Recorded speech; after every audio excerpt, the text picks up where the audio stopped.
Good afternoon. So, your president was talking about implementing IKS for 1.5 minutes or something. One of the basic things about Indian knowledge systems is you are not supposed to sit in a class immediately after a heavy lunch. Should have maybe you can have discussions or have a light walk, all that. Anyway, we need to change a lot of things, but right now we don't have a choice. So let me get started. So, as you listened to my introduction, see, I started my career as an electronics and telecommunication engineer, and I was in the Department of Electrical Engineering. And towards the end of my life, my last 3 PhD students worked on what is called electroencephalogram, that is the brain waves, and we worked on different aspects, effect of certain breathing techniques, certain pranayama and meditation, and also about sleep disorders, detecting sleep disorders from EEG and so on. My interest in this pranayama breathing techniques started like this, at the, I'm right now around 65 plus. When I was around 50, I started having this BP, and I took medicines for almost 9.5 years. And if you have a hypertension patient in your family, the doctors say that you have to take it lifetime, right? Because it's not a medicine. They call it management. It's not a cure of hypertension. It is management of hypertension. The right doctors will always use that. And even though I was taking the tablets and whatever they said, daily you do some walk, don't eat oil, don't eat salt, whatever. I was trying to follow most of it, and still, with time, the dosage was increasing. Started with 2.5 mg and then 5 mg and then 2 times a day and all that. And I used to travel, because I had funded projects, I used to travel from Bangalore to Delhi, just be there for a day and come back. And sometimes I used to forget my medicine, and then I can't sleep well, or I'll feel a little dizzy and so on. And then some student introduced me to certain pranayama techniques. I learned some things, and also some meditation. I followed it very strictly for a year or so, and slowly my BP came to control. I'm not suggesting this to anybody, but I do experiments with myself. So I slowly tapered off my medicine without telling the doctor. I was getting the BP checked, and every time I used to tell the medicine, but I never used to take it.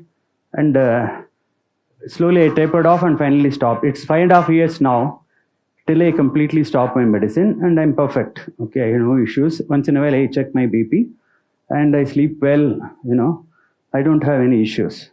So then, once it happened after a year or so, I was wondering as a researcher, what is the connection? All I did is some breathing techniques, maybe 40 minutes a day, and sometimes 20 minutes of meditation and so on. And how is it my BP is getting under control? We started reading a lot of literature. So most of what I am presenting today is not based on our research, except 2 or 3 slides which we did in the recent past. I would have studied at least some 100 papers about my more interest is not that. See, there are thousands of papers which says that you do this yoga, you do this pranayama, this will come down, that will increase, heart rate will come down, all that. But they don't talk about the mechanism. You understand? Why it is happening, how it is happening, why should this affect that, right? But my interest was that.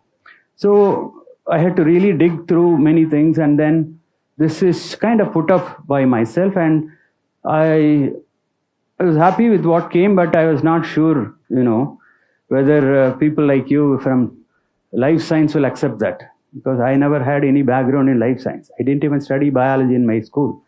So I sent it to my friend, who is a director of research in Patanjali Yoga Foundation, Research Foundation in Rishikesh. And she said, oh, it's such a nice thing. Your approach is so totally different being an engineer. I'm writing a book, and I consider that as part of that. So it got published in June 2020 as a chapter in that. So after that, I got my courage. Okay, this makes sense, whatever I'm thinking. I have given this talk in Krishnamacharya Yoga Mandiram in Chennai. I have given this talk to neurologists and psychiatrists, neurophysiology people in NIMAINS, which is a national level medical institutions. And I'm still studying. So this is mostly on the physical health, but recent interest, I'm also looking at what are the effects of this on the psychological health. And there is also things beyond. So how much time I have? 1 hour from now? Oh, that was but somebody will suffer at the end, I suppose. So it is, but I started already a few months before. So let's say 2:35 I started. So we'll finish at 3:35. Okay. Thank you. Thanks for that. So a little bit, so I think you remember the talk. So I'm going to link mainly the breathing and the health of your heart and brain. So brain, as you know, it's a miraculous system. The more and more I read about human body, it's a miracle for me. It controls our entire life from birth until we breathe our last. It controls everything from walking to talking to eating to sleeping, breathing, interacting with the world around us. And whatever gets damaged and misbehaves. So one of my friends who is a neurosurgeon, he says, your brain is like the hard disk of our computer. Okay. So if somebody has a stroke, so the data and the files folders, they're all erased. And sometimes you have to relearn if you've ever seen. So brain is a very critical thing for our existence. And then the heart, which supplies the nutrition in terms of glucose, oxygen, whatever you eat, even your medicines has to be supplied, delivered by your heart. See, wherever part of the body you have problems, your injection is always here or, on your seat. And it has to go to the thing there. So the body is an intelligent system. It knows where to deliver the medicine and it has to go through the blood only. And this number is wrong. So it was 37.2. Somewhere I made a mistake. So whatever you do has to be delivered to each and every cell of our body, which is around 37.2 trillion is the latest calculation. And it, again, heart works non-stop from birth to death. People talk a lot about what you should eat, like my doctor always said, you should eat this, you should not eat this. Even today, if you go to YouTube, there'll be 1,000 things about what you should eat or what you should not eat for your health. But eating you do only 3 days a week, 3 times a day, unless you are in US, people get up at night 12 o'clock and take ice cream. Most of us don't do, okay? And many people in our country have shown that if you stop eating for a few days also, you can still be alive, right? Whereas breathing is not like that. If you stop breathing for more than 5 minutes, your brain will be dead. So that's so critical. So in my world, breathing is much more important than food. And if you can take care of your breathing well, you don't even need to bother so much about your food. I'm not saying, eat whatever you want, but that much of care that they talk about is not worth it.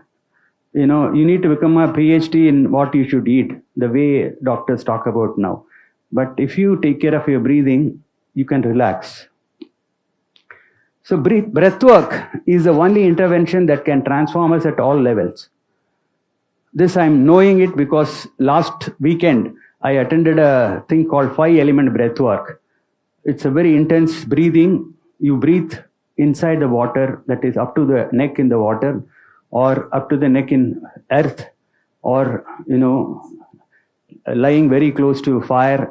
Each of the elements we do that. And I have given the breathwork session to other people. It's amazing. I still don't know what are all the mechanisms. I started studying, but it's amazing. It can release things which are stored in your subconscious and release you psychologically, emotionally, and so on. So this can work in physical, emotional, psychological, and spiritual levels. At the basic level, regular practice of simple pranayama techniques improves the health of even senior citizens at the age of 90. although they have never exercised before. How do I say that? I am currently working with two of my relatives. One is my mother. She completed 89 in July, and another is my aunt. She also completed 89 in April. So both of them are in their 90s, and my aunt used to be like that, and she won't walk even inside the apartment. She said, "I can't. I'm too weak. I don't have energy." But somehow I convinced her, and she started doing some simple breathing. Now it's 3-4 months, and she is in the 3rd floor of her apartment. She walks herself to the 4th floor where there is no lift, and then goes around walking and comes back. And her head also has become erect, and she's really amazed. Even I am amazed. So if the body can learn, for a 90-year-old person, it's just waiting for you to do some action. So that's what I learned. The body is a living system, self-repairing, amazing. So I'm really fired to learn more and do this. So hopefully, Professor Sinha will give me another opportunity after a year to talk about the mechanisms of breathing for the psychological health. Right now, I'm not fully equipped on that, but I know it works. So the starting point of our life is an inhale. The moment the child is born, it inhales, and when it starts weeping, it starts exhaling. That's the starting point of our life, and the end point of your life is your last exhale. So breathing exists from the first moment to last moment. So breathing sustains one non-stop even when one sleeps or is in a coma. So life is sustained by breathing. So what is my commitment in this talk? This is what I'm committed to deliver in this talk. Your relationship with your breathing will completely transform by the end of this talk. If you, of course, don't sleep and listen. You will realize that breathing is significantly more important than diet. And you will naturally be more responsible for your health. You will start practicing simple breathing exercises. I'm not asking you to do some complicated stuff. Just 5-10 minutes, if you start, you will see the effect. And I will tell you what is Brahmari. Some of you may already know. And this is a term that I coined, because many people, when they say, why don't you do some breathing, they say, I don't have time. I can't get up in the morning. So I said, none of that is needed. You don't need any time. You can do this when you are traveling in a bus or a train or, a car or flight, whatever. Or, when you are lying down in the bed and you are not able to sleep still, it will take few minutes. That time you can do. Or you got up, alarm has gone, but you don't want to get up out of the bed. How many of you do that? You're out, but you're not up. So that time you can do this. So I said, so you don't need any special time for this. And it's a fact. I do that. So that is called conscious continuous breathing. I will explain more about it. And my term for that is most modern deep breathing, because most modern means for our generation, no, you can't say get up at 4 o'clock, take cold water bath and sit there and do this. No, they will say get off, get lost from here. So, but you can do this, whatever is your daily cycle, you can still do this and get the benefit. So that's why I say you can practice anytime, anywhere, and if you do that, my promise, and you can take me to task if it doesn't happen, your energy level, awareness and alertness will go up. See what happens with old people usually, they're not very alert physically or mentally, right? They sometimes keep repeating the same thing. You get bored. They say in 1960 they will start, then you want to sleep, right? So how many of you have heard this word called ajardyam? Anybody has heard the word ajardyam? Nobody? Surprising. It's a word in Sanskrit. There is a shloka for Hanuman called Buddhir Bhalam Yashodairim. Has anyone heard this shloka? So there is a word ajardyam vakpatitvam cha hanumat saranadvari. So the word ajardyam, you can't translate it in English. Many of the real words in Sanskrit are our languages. So ajardyam means the body is ready and willing to do anything at any time which your mind wants. So you would have found many times, night 10 o'clock you feel very sleepy and dull, but you have not finished some work. You want to do it, but the body says, no, we'll see tomorrow. How many of you heard that? So that means you don't have the ajardhi. So whatever, if it was there, you would have immediately jumped out of your bed and done and finished. You come back, that is called ajardhi. And what I have found is this gives that. I was not like that 10 years back, but now I am like that. Night 10 o'clock, I am 65 complete. You ask me, I have not done this. If I remember, I can go and work for 1 hour or 2 hours after just lying down in the bed, and I'll come back and work and go without any issues. And this is what is possible by breathing.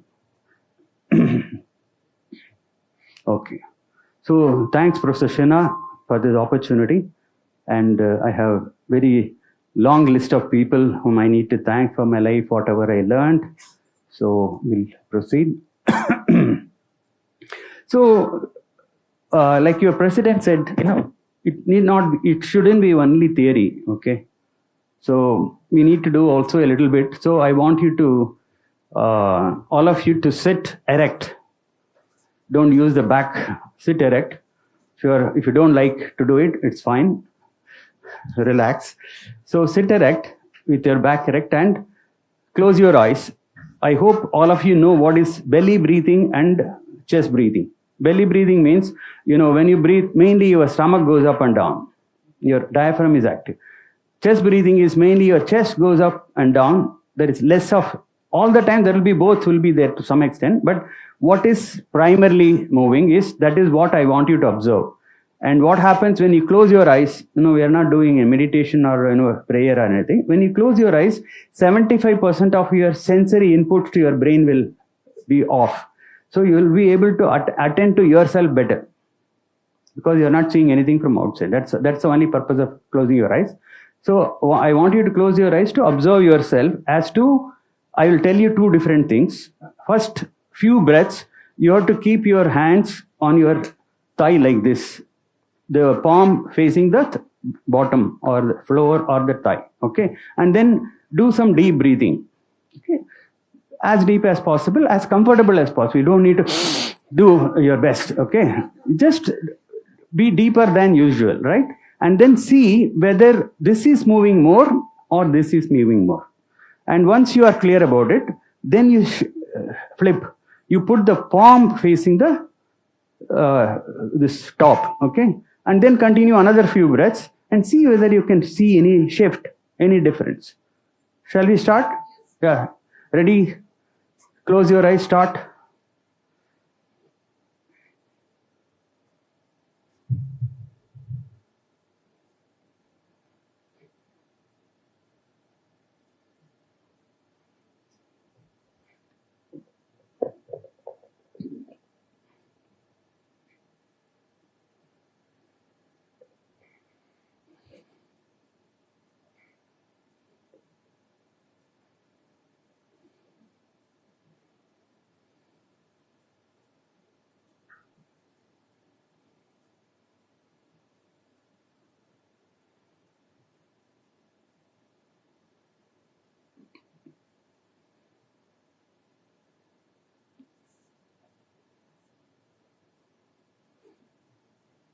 Those you have kind of observed, you can flip the hand.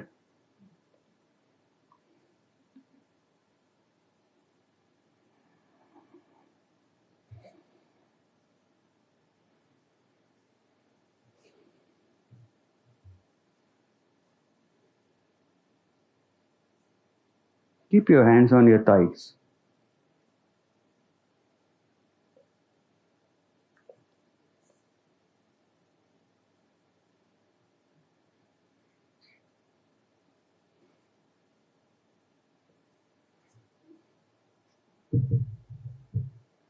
Okay, open your eyes. Some of you who couldn't observe, you can go home and check again. So anybody observed any difference? Please raise your hand. Yeah, tell me.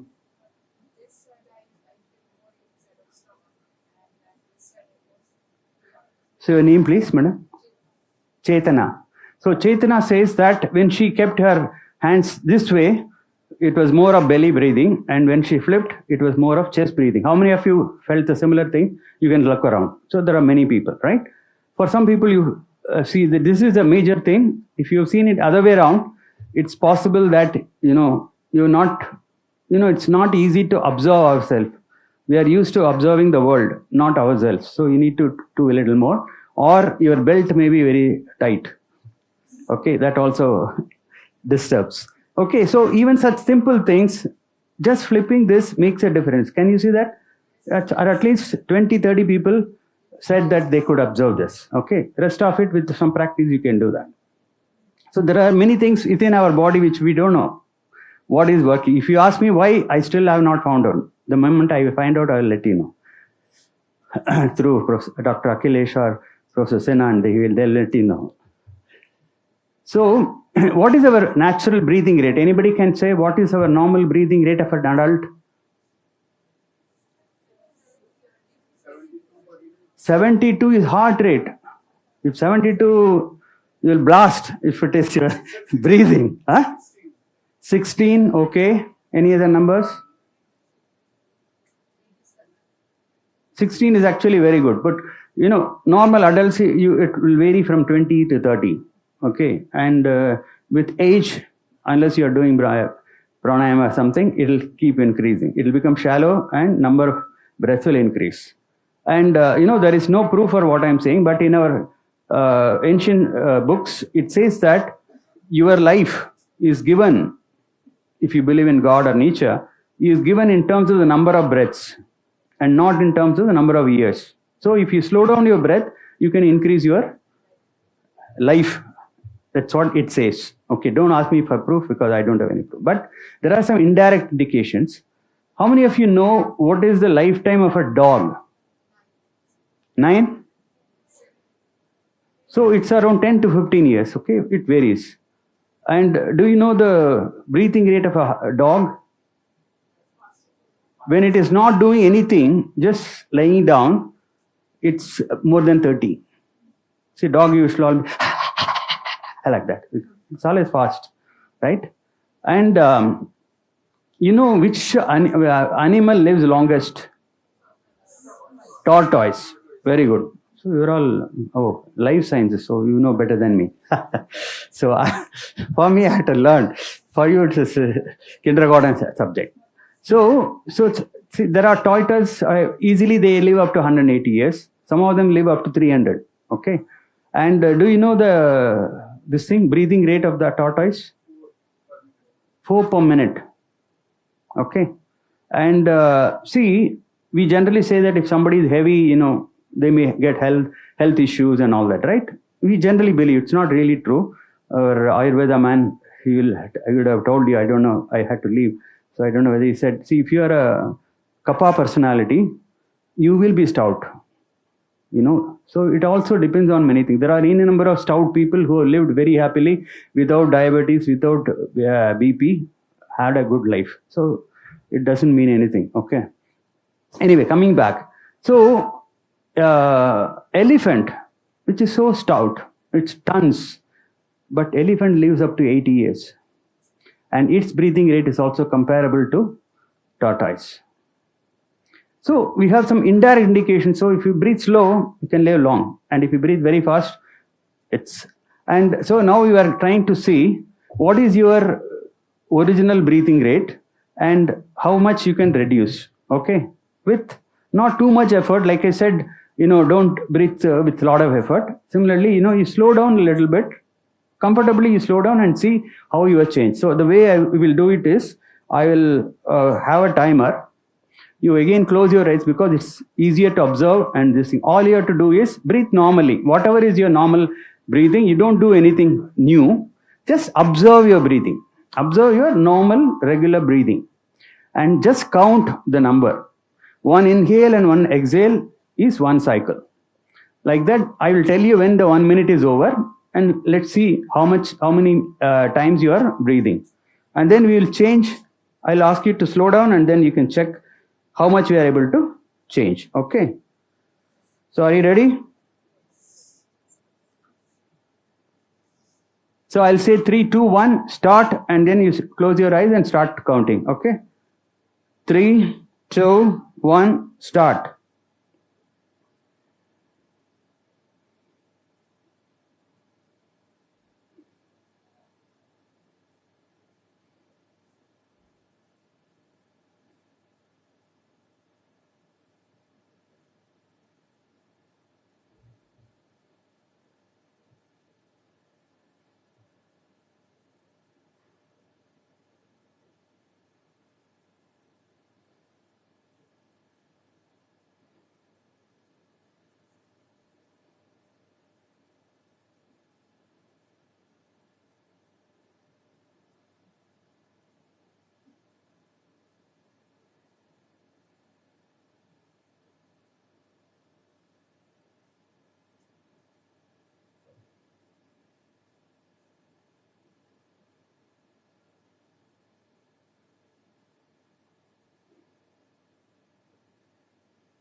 Yes, time is out. So some of you shout out, how many breaths? 18, very good. 10, 9, they are yogis already. Yeah. A little shout, madam. 16, okay. 5. You didn't count well, sorry. You do every day? Okay. 23, yeah. Anybody higher than the 23? 14? Yeah, yourself, sir, what is it? 17, okay. So now we'll do the other thing, okay. Wherever you are, it's fine. Lower, she's already practicing, so she's able to do it at 5. But you didn't control your breathing. You just counted the normal? Okay, fine. So now what I want you to do is, when I said 3, 2, 1, you close your eyes and you slow down your breathing. Right? Whatever is your normal breathing, slow down as what is comfortable. I'm not again asking you to do your best, and no, we are not in a competition. Just whatever is comfortable, slow it down and breathe as slowly as possible, and inhale as slowly and this thing is possible, and then count again. How many cycles? Shall we start? Yeah, 3, 2, 1, yes.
Yes, time is over.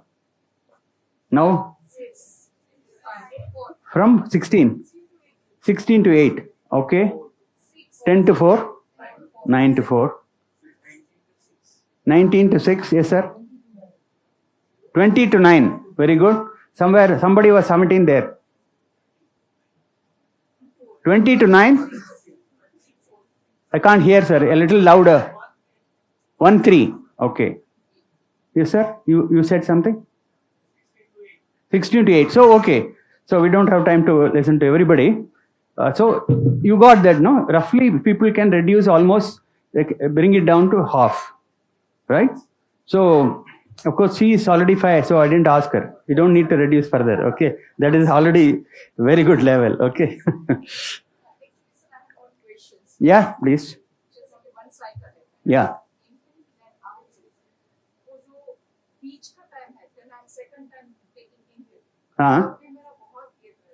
Gap is there after the exhale. I'm not very good in Hindi, madam.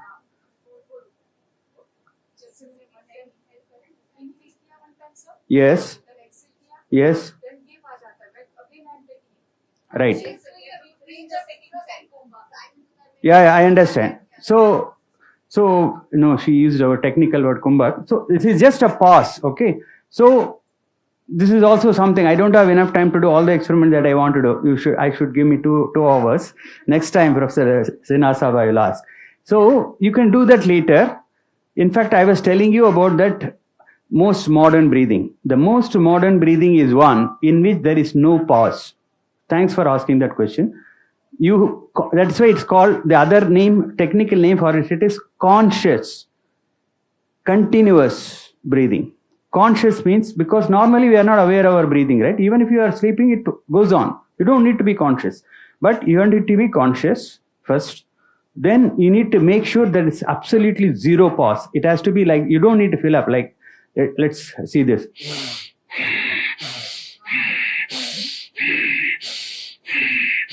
Even if it is slow,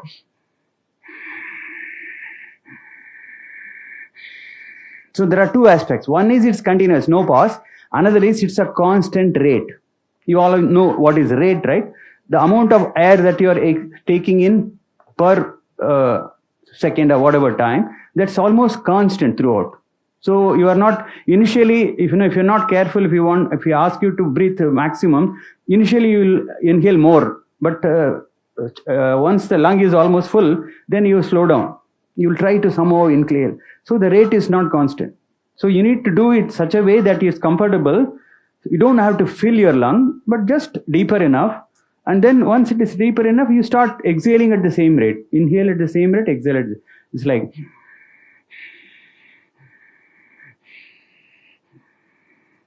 This is what I call conscious, continuous breathing. This is what I want you to do before you sleep, when you get up, and if you don't want to get up out of the bed, or when you're sitting in this thing, or even you are in a class, your teacher is not yet come, right? You can do that all of the times, and it's extremely powerful. You will, like I said, you do it for 1 month, whenever possible, your energy level will clearly go up. No questions about it. Okay, let's go. That's what is called. So that's what she asked the right question at the right time. Is there a brief pause between the inhalation and exhalation? She has a pause after exhalation. Some of you will have a pause after inhalation. There are a lot of deeper meanings which my guru has said in terms of psychology, but we don't have time to get into that. So if there is a pause, we call it discontinuous breathing. Okay.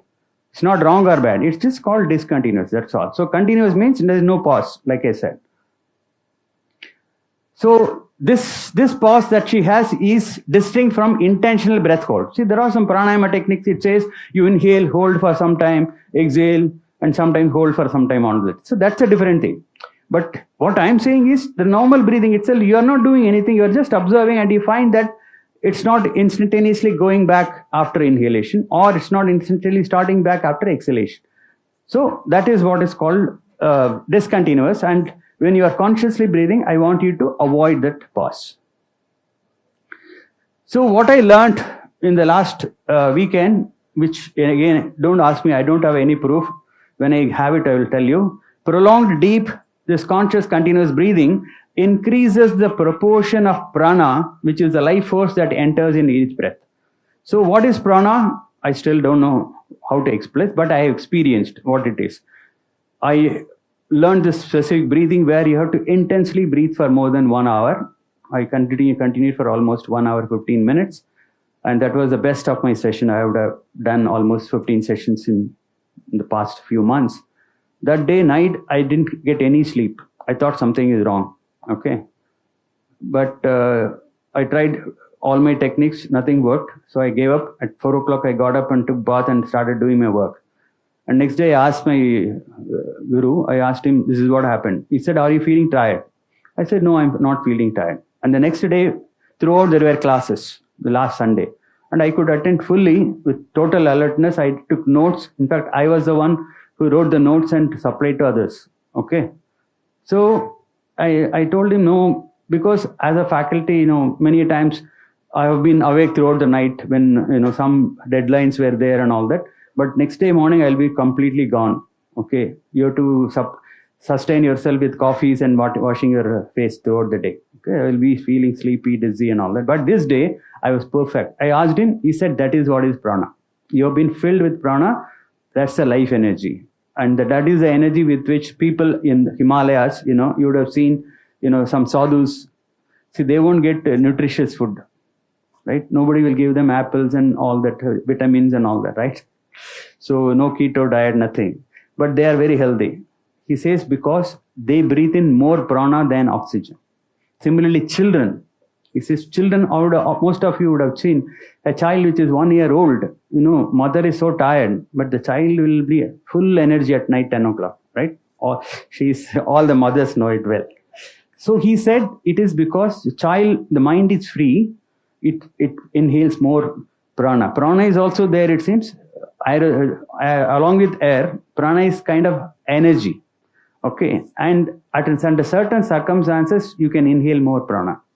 And the more your mind is diverted with all your social media and all that, less of prana goes. And he says for a child, it is 90% prana, 10% oxygen. And with age, many times it almost reverts. It's only 10% prana, 90% oxygen. So your energy levels are low. Okay. So I told you I'm a trained, this particular breathwork is called rebirthing 5-element breathwork therapies. So rebirthing means, when somebody is totally different, hey, you are reborn, we say, no? Like it's a new person, new life, completely different personality like that. So anyway, more of it later if you are interested, not today. So pranayama is much better than yogasanas. Okay. A lot of people talk about yoga and then it's all about asana, some exercise. But in Patanjali's Yoga Sutra, it's called Ashtanga. It means there are 8 steps. And so the steps are like this: Yama, Niyama, Asana. Asana is the Yogasana. So pranayama comes above that. Okay. So it has more power than yoga. So the body has around 37.2 trillion cells. Nobody counted it, but there is a paper on this. They have made some systematic analysis by which, what is the size of a neuron, what is the size of heart cell, and so all that they have said. So average, it seems this is a recent number. It may be revised, I don't know. But I calculated that if you divide by this number by the number of people in the world now, we have more than 800 crores of people, right? It comes to 4,700 times. So the number of cells in your body is 4,700 times the number of human beings in the world now. You can imagine what kind of a complex system it is. And each of them is alive. Each of them has an input, output. It has a function. It makes protein or whatever functions, right? But each of them needs oxygen and nutrition. And all of them they work in coordination like a symphony. So this is from Bhagavad Gita. It says, Annad Bhavanti Bhutani. I don't have time. I won't read the whole thing. It says all the beings. It's not only human beings. All the beings, like every living thing, including trees and animals and all that, they are made up of food. So what you think is your body is just the chapati, whatever you have eaten, right? Because when we are created from our parents, we are one cell. And you can't even see it with the open eyes. It's such a small thing. The rest of it is food. Of course, food has converted into cells and all that. I don't deny that. But the basic ingredients is the same as food. Okay. So every cell in the body has the same DNA. You know it very well. Whereas whatever you ate, the rice has only rice DNA. The chapati, the wheat has wheat DNA. If you are meat eater, it has that animal's DNA. So the next day, if you see, your body has nothing of that. So it has to convert the whole thing. All the DNA has to be broken down and converted into your DNAs, right? When I started, of course, all of you may know it, because I'm not a life science student. When I learned, my God, what a miracle it is. 37.2 trillion cells have to be maintained. And everything that you eat all kinds of nonsense we eat. Anybody gives something, if you like it, you keep eating. And the body has to do all the dirty work. And it does. And in spite of that, sometimes we manage to spoil it, okay? So our food has to be converted into these unique cells, which is your own DNA. So it's an amazing 24/7 chemical factory, our body, self-repairing. And there are innumerable sensors, the body is full of sensors everywhere. It can measure carbon dioxide, oxygen, pH and everything else. So we'll come to this is main building of Indian Institute of Science from where I retired last year. So Pranayama can even reprogram your genes. All of you would have heard of what is epigenetics, right? Anybody doesn't know about epigenetics? You're all experts in epigenetics, okay? No. So, actually Pranayama, there is a paper which shows epigenetic effects of just 2 hours of Pranayama. And Pranayama can protect you from COVID-19, okay? Why am I saying that? So, there is a particular breathing technique called Brahmari, okay? The Brahmari is just inhale deeply, and when you exhale with a humming sound, like it's like this.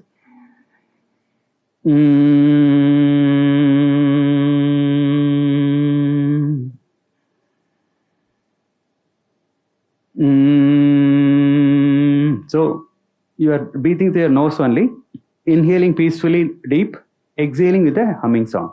So when you do that, there is, you have this, let me see, yes.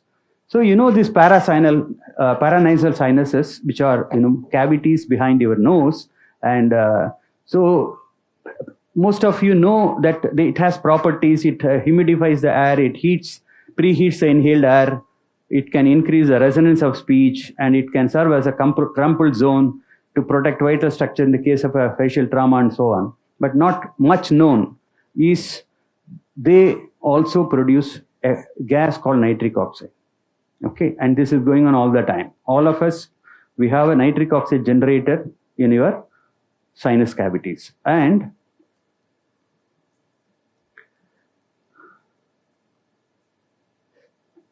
so, where is it? So there was one Nobel laureate, we'll get into the slide. He got a Nobel Prize only for finding out the mechanisms of what all the nitric oxide can do in your body. Okay, so it's such an important this thing. So it inhibits viral protein and RNA synthesis. If you have studied about how the COVID this thing works, it goes and does something with your RNA and all that. I don't know the details, but you know it better.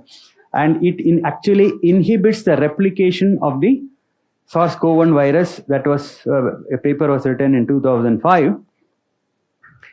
So so later, after I talked about this in this thing, so end of 2020, there were papers which actually talked about nitric oxide effect for the COVID virus also.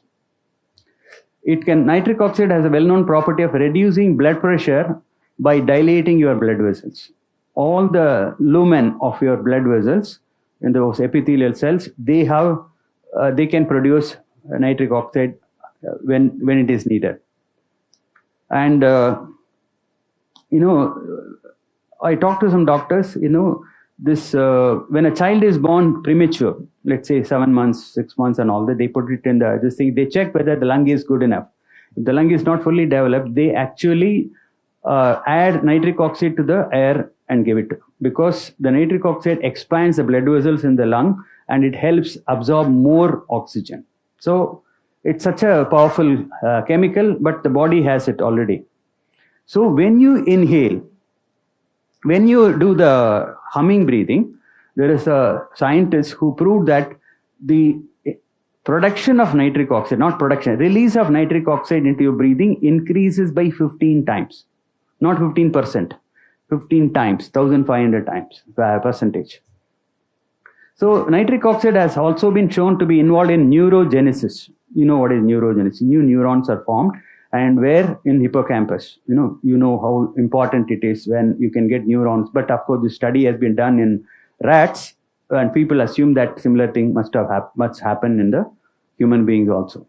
So this is a guy who, there are a number of scientists, and the main person I heard, there is a nice video or talk by this Louis Ignarro. He's one of the Nobel laureates who were given Nobel Prize for the discovery nitric oxide as a signaling molecule in the cardiovascular system. That's the main contribution. So he says nitric oxide has many more functions. It has contribution to memory and so on. And he thinks that there is more nitric oxide in the brain than the rest of the body and so on. We don't have time enough to go into that now. So this is the guy. This Lundberg is the one who found out humming greatly increases nasal nitric oxide. And this paper was published in American Journal of Respiratory Critical Care and Medicine in 2002. Okay. So the knowledge about nitric oxide and its increase and all that is fairly within 20 years, 20 plus. So he said it increased 15-fold during humming compared with quiet exhalation. And see, there is one firm you can Google and see.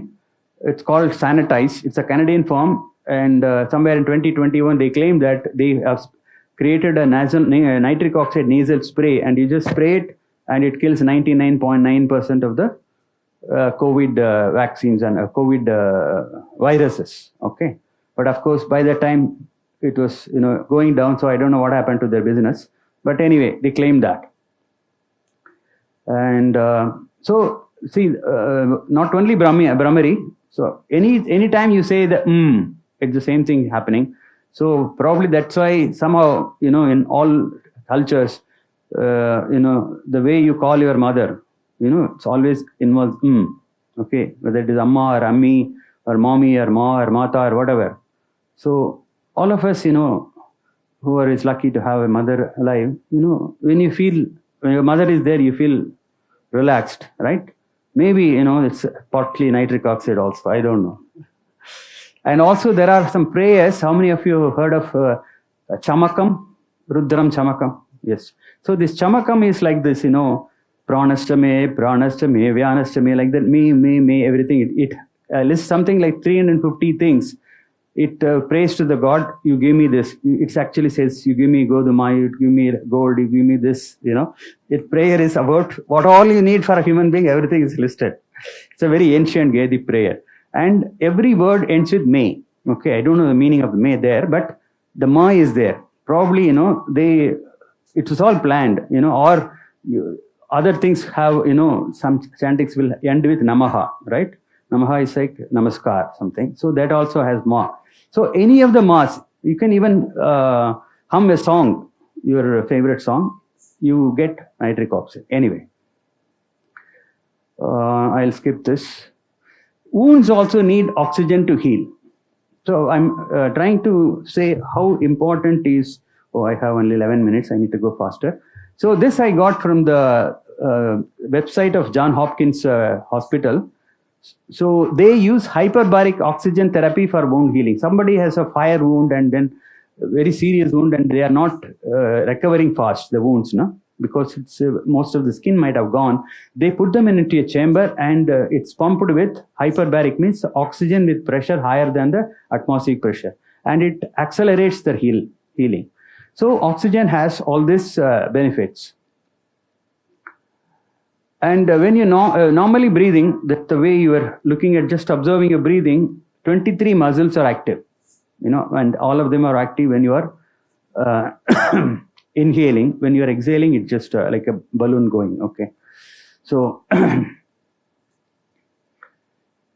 but when you do some very intense breathing, there is something called, there is breathing like this. How many of you have done this? It's called Bhastrika. Somebody knows that. I didn't want to use the term. So when you do Bhastrika, almost 89 of your muscles will be active. Okay? Because you are activating your shoulder breathing, chest breathing, everything, and abdomen and all, because it's forced inhalation and forced exhalation. So there are in the body there are around 640 muscles. So out of that, 14% of the muscles are involved in some way with the breathing. You can see how much importance nature has given to breathing. And similarly, in the spinal cord, except a few, everything is involved in controlling some muscle related to.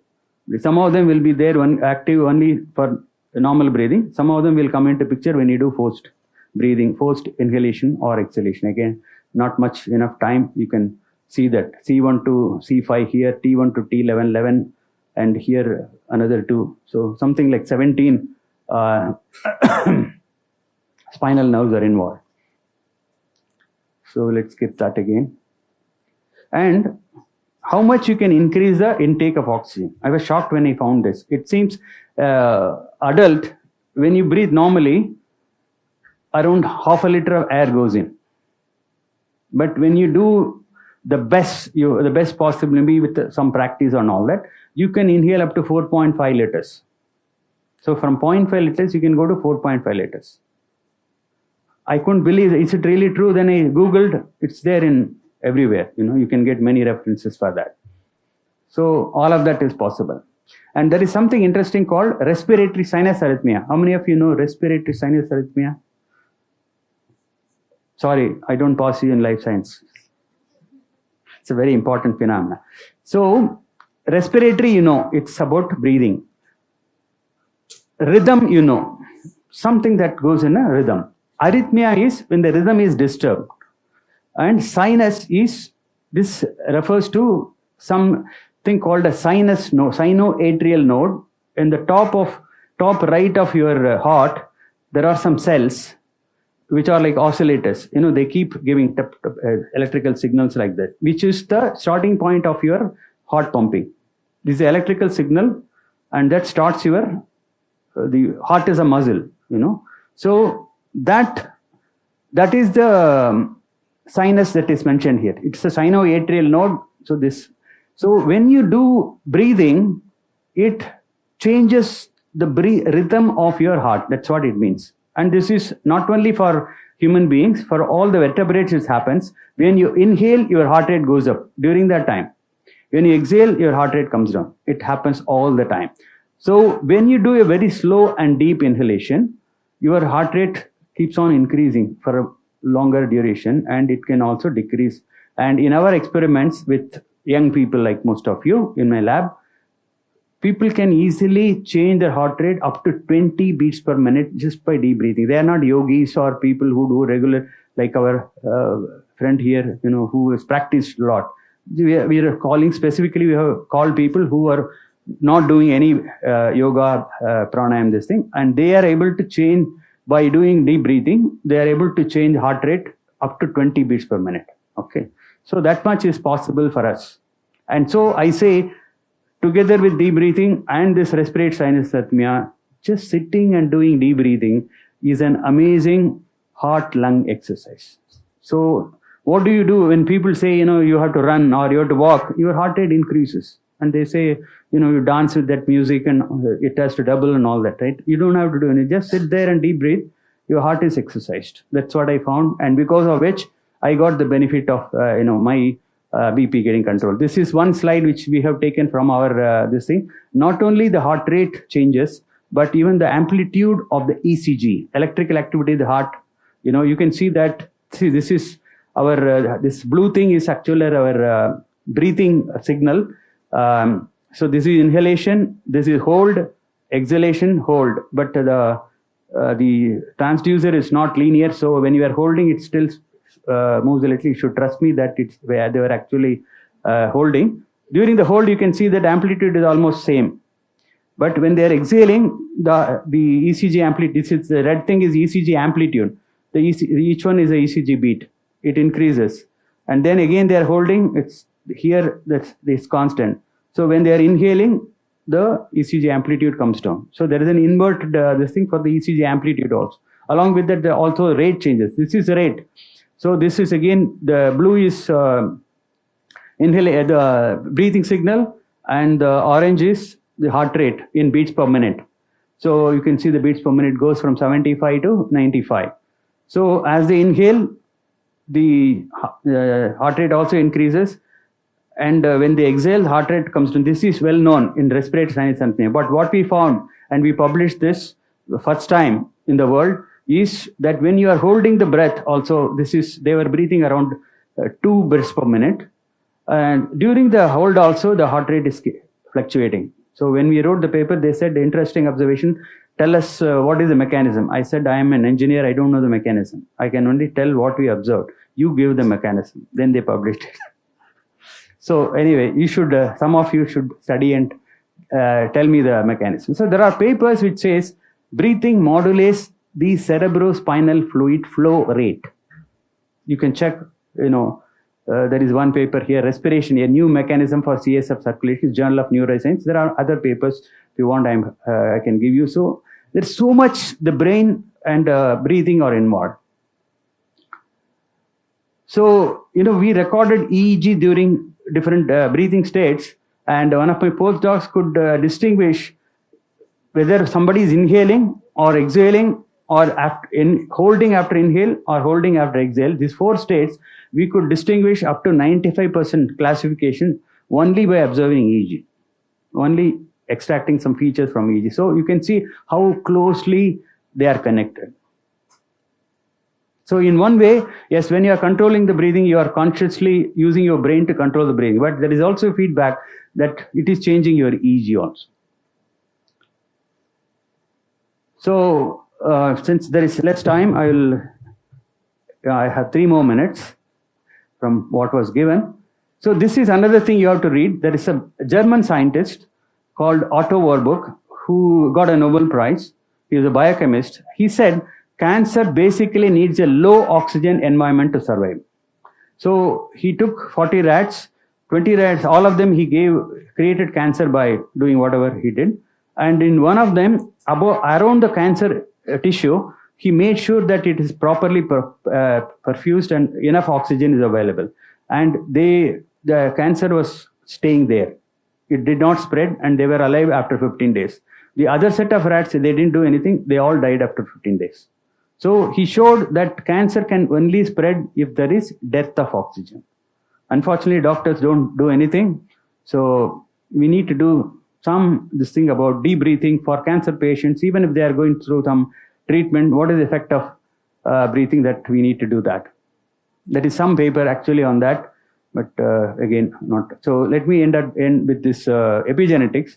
So you know already epigenetics, so I will not tell you anything about it. So there is this paper published in PLOS One in April 2013. So they did 2 hours of a program which involved some yogasana, some breathing and deep relaxation. And the blood was sampled before and after the comprehensive yoga program. They saw that expressions of 111 genes change in the lymphocytes. See, lymphocytes are related to your immune system. So they positively change. So what they said is, the yogic practice have rapid effects at the molecular level on the circulating immune cells. Within 2 hours is what this found. Okay. So that powerful is the breathing techniques. So these are the last 2 slides. So like your president said in the day, 1.5 minutes, you should introduce some IKS. I feel that it should be breathing. I recently published a paper in Frontiers for Young Minds. There is a journal which is only meant for school children. And it is reviewed also along with some scientists. Children between 10 to 15 years, they also review. Some children from Canada and some from India are reviewed. They say, oh, this word is too complicated, you simplify like that. So finally it's published. And I am working with a school in Chennai, and they have introduced it as a lesson for 9th standard this year. I feel that if children know about all of this, then they will be taking care of their own health by breathing, much better. So that's one of the things for that we need to introduce this in schools. And I've talked to many doctors. None of the doctors know anything about this because they don't study. I'm not blaming them. It's not there in the curriculum. The pharmaceutical companies have bribed those people who write the books sufficiently so that none of this is ever entered into the MBBS books. Not only in here, anywhere in the world. So my friend, the neurosurgeon, I asked him how to improve immunity during COVID. I asked, AGR, don't ask me these questions. We deal with only disease. If you have disease, we can cure. We don't know about good health. He told me, we never study about it. It's a fact. So I have written this thing that we need to revise the medical curriculum so that they also learn about positive health. The previous speaker talked to you about positive health. There is no concept of positive health in allopathy. Allopathy means alleviation of disease. Allo means alleviation. Pati is disease. So their life starts only if you have a disease. If you say how to improve my health, he says no, go somewhere, right? So we need to really change that. So finally, this is for you, each and everyone sitting here. This is related to my commitment. See, you know something about, how many of you got something new and the importance of breathing for your life? Okay. This is important now. You got a knowledge, but knowledge is not equal to action. Knowledge will not give you any benefits physically. You have to do action. You have to convert that knowledge into action. So that's what I'm saying. So my talk would have achieved its purpose if for the rest of your life, I'm not talking today, rest of your life, give importance to breathing as a very, very important input for your families, and for those who are teachers, your students' health. And like I told you, tell all your people, you may have some senior people, 60, 70, 80 years. Even if they are lying down in bed, they can do deep breathing. They can't do exercise, but they can do deep breathing, and it has really helped people, I have seen. And that will be a simple way of achieving the goal of Fit India. And that I intend to be the key takeaway of this talk. So if you clap and you say, great talk, I'm not interested in it. But if you say that I'm started practicing and I have got some benefit, I'll be really thrilled to hear that. So anyway, those things are not relevant any longer. Okay, I think I'll stop here. I don't want to take next person time. Already we are behind him.